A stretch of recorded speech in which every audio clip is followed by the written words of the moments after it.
네.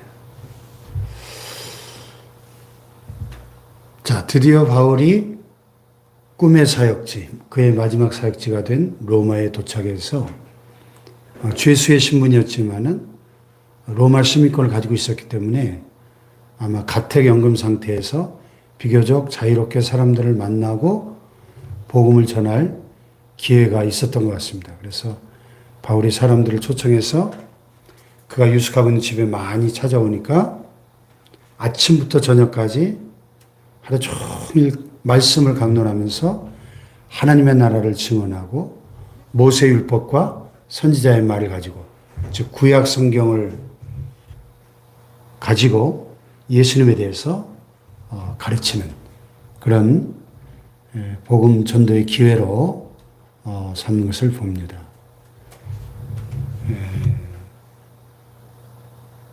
아직 신약 성경이 완성되지 않은 시대였기 때문에 이 구약 성경을 중심으로 유대인들은 구약 성경을 잘 알고 익숙한 사람들이기 때문에 모세율법과 선지자의 말을 가지고 예수에 대하여 권하더라.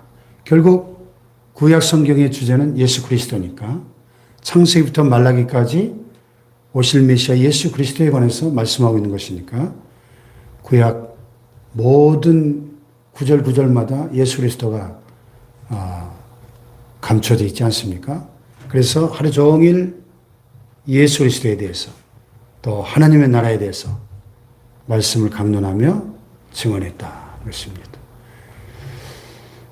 결국 복음의 주제는 예수 그리스도고 하나님의 나라죠. 그래서 여기 사도행전 마지막 31절은 이렇게 끝이 납니다. 하나님의 나라를 전파하며 주 예수 그리스도에 관한 모든 것을 담대하게 거침없이 가르치더라. 복음이 뭐예요? 하나님의 나라의 복음, 천국 복음이죠. 또 주 예수 그리스도의 복음이죠. 우리 주 예수 그리스도가 복음 그 자체입니다. 할렐루야. 그래서 아무리 시대가 변하고 또 많은 세월이 흘러가도 이 주 예수 그리스도의 복음은 주님이 다시 오시는 그날까지, 이 세상의 끝날까지 이 복음의 본질은 변함이 없는 것이죠. 할렐루야.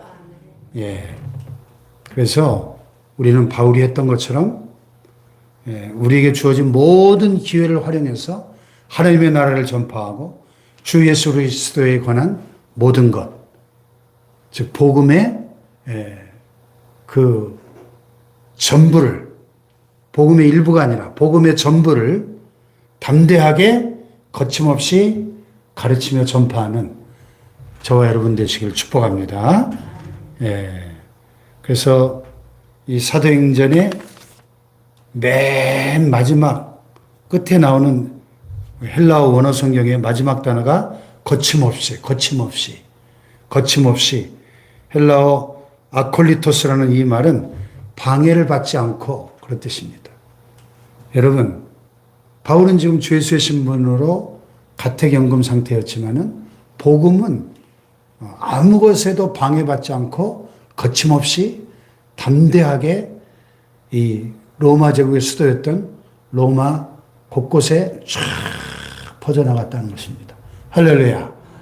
드디어 사도행전 1장 8절에 오직 성령이 너에게 임하시면 너희가 권능을 받고 예루살렘과 온 유대와 사마리아와 땅끝까지 이르러 내 증인이 되리라 하신 주님의 그 명령과 약속이 성취되는 모습으로 이 사도행전이 끝을 맺고 있는 것이죠. 할렐루야. 그렇다면 이 사도행전은 28장 31절로 끝나는 것이 아니라 이제 29장 1절, 30장 1절 계속 써 가야 되는 것이죠. 누가? 저와 여러분이. 할렐루야.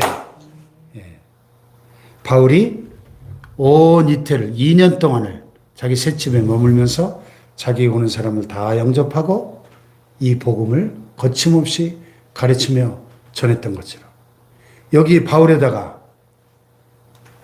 우리 각 사람의 이름과 교회 이름을 넣으면 되는 거죠. 홍성진 목사가 온 이태를 자기 셋집에 머물며 자기 오는 사람을 다 영접하고 하나님의 나라를 전파하며 주 예수 그리스도의 모든 것을 담대하게 거침없이 가르치더라. 이렇게 사도행전 29장 30장이 써져 가야 되는 것이죠. 할렐루야. 우리는 사도행전 29장의 주역들이 신사도행전의 주역들이 되어야 할 줄로 믿습니다. 네.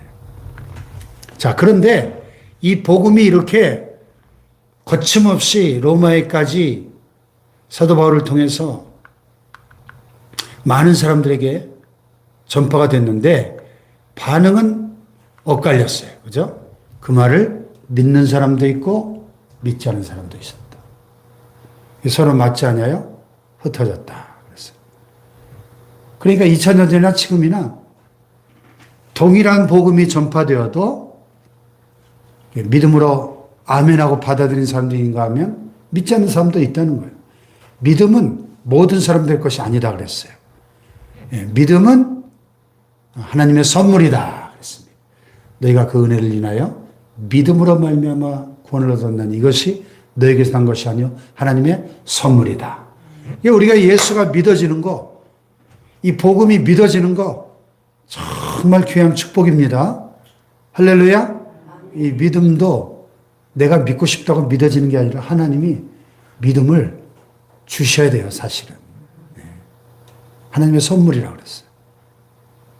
그러니까 성령께서 선지자 이사야를 통해서 예언하신 그 유대인들의 조상들에게 예언하신 것이 딱 맞는 거죠. 일러스되 이 백성이 가서 말하길 너희가 듣기는 들어도 도무지 깨닫지 못하며 보기는 보아도 도무지 알지 못하는도다.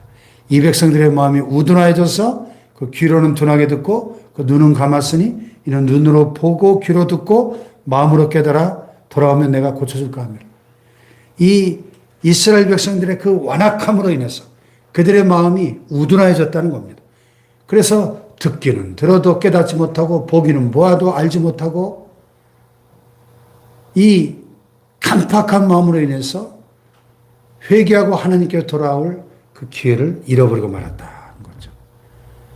근데 그 조상들의 후손이 이 유대인들도 바울을 통하여 전파되는 이 복음의 말씀을 들어도 깨닫지 못하고 보기는 보아도 알지 못하는 이 영적 맹인, 영적 귀머거리들이 되고 말았다는 거예요. 그러니까 말씀을 깨닫지 못하는 게 최고의 저주인 것입니다. 말씀을 들을 때 아멘 하고 깨달아지고 믿어지고 그것이 나를 위한 말씀으로 받아들여지는 것이 은혜 중에 은혜요 최고의 축복인 것을 깨달아야 돼요. 할렐루야. 네. 자, 그랬더니 바울이 이 28장 28절에서 중요한 선언을 하는데 참 이 기독교 2000년 역사에 중대한 분기점이 되죠. 그런즉 하나님의 이 구원이 이방인에게로 보내어진 줄 알라. 그들은 그것을 들으리라. 하나님의 이 복음을, 하나님의 이 구원을 하나님의 선택된 백성, 유대인들이 이스라엘이 가장 먼저 듣고 받는 것이 마땅하지만은 이들이 마음이 완악하고 우둔해져서 거부하니까 이 복음의 이 구원의 축복이 이방인들에게로 옮겨져 버렸다는 거예요. 촛대가 옮겨졌다는 거예요. 촛대가. 계시록 2장에서 에베소 교회를 향하여 만일 너희가 회개하지 않으면 내가 내게 임하여 그 촛대를 옮기리라. 예수님이 경고하셨죠? 촛대를 옮기는 것. 참 이거 무서운 말씀입니다. 촛대가 옮겨지면 성령이 떠나버리는 거예요. 하나님의 구원의 축복이 유대인들에게 먼저 그들에게 이 특혜가 주어졌는데 그들이 거부하니까 이것이 이방인들에게로 보내어져 버린 것입니다. 오늘 우리도 마찬가지예요. 오늘 우리가 선택받은 하나님의 백성 이스라엘처럼 영적 이스라엘로 구원받은 하나님의 자녀로 이렇게 하나님의 큰 은혜를 날마다 누리고 구원의 축복을 누리는데 우리 한국교회가 이 하나님의 구원을 소중하게 유지하고 관리하고 또 이 하나님의 구원의 축복을 온 세계와 열방으로 흘려보내고 이 사명을 감당해야 될 텐데 이 사명을 제대로 감당하지 못하면 이 촛대가 다른 민족에게로 옮겨질 수도 있다는 경고의 말씀인 거죠. 할렐루야. 그러므로 우리에게 주어진 이 구원의 축복, 우리에게 주어진 이 구원을 전파하는 이 전도와 선교의 사명을 잘 감당하는 우리 한국교회와 우리 모두가 될 수 있기를 축복합니다. 할렐루야. 네. 그러니까 이 구원의 축복이 이방인들에게로 넘어가 버리고 2000년 기독교 역사에서 유대인들은 2000년이 지난 오늘날까지도 절대 다수는 복음을 깨닫지 못하고 믿지 못하고 이 세상의 종말이 가까울수록 엄청난 숫자의 유대인들이 회개하고 예수님을 믿으며 돌아오고 있긴 합니다만 아직까지도 절대 다수는 복음을 받아들이지 않고 있거든요.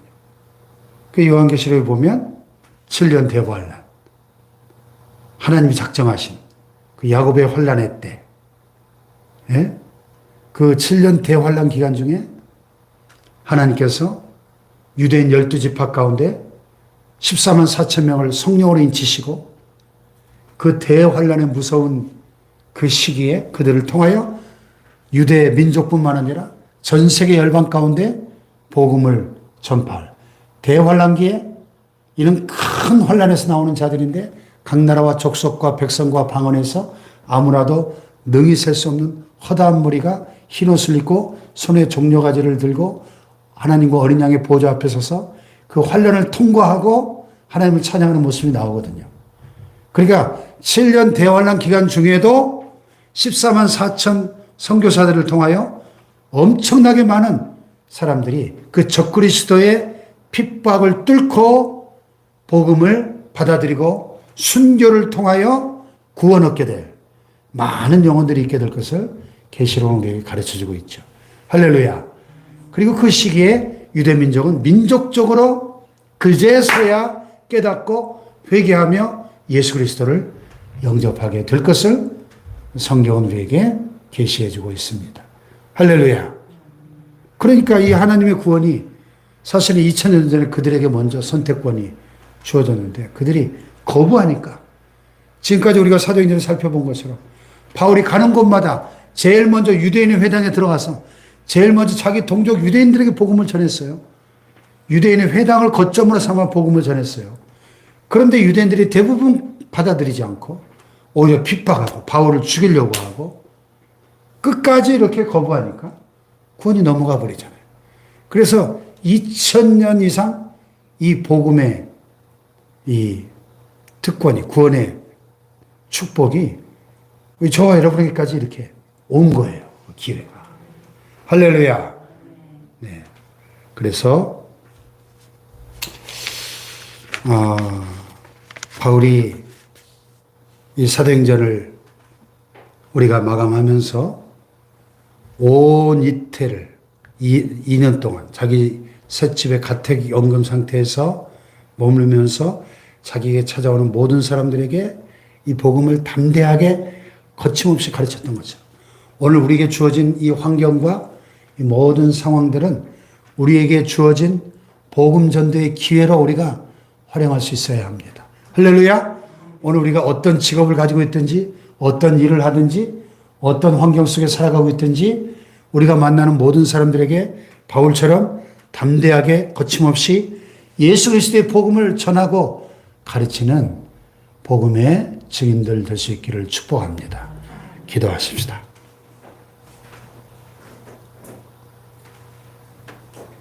예, 바르게 거침없이 계속 전파할 복음이라고 오늘 말씀 제목이 되어 있네요. 그렇습니다. 우리를 통하여 이 복음은 바르게 거침없이 계속해서 담대하게 흘러가야 되고 전파되어야 합니다. 하나님, 우리 교회가 이 복음에 전달하는 통로가 되기를 원하고 복음의 전달자들로 우리가 살아가게 하여 주시옵소서. 주여 삼창하고 기도합니다. 주여, 주여, 주여.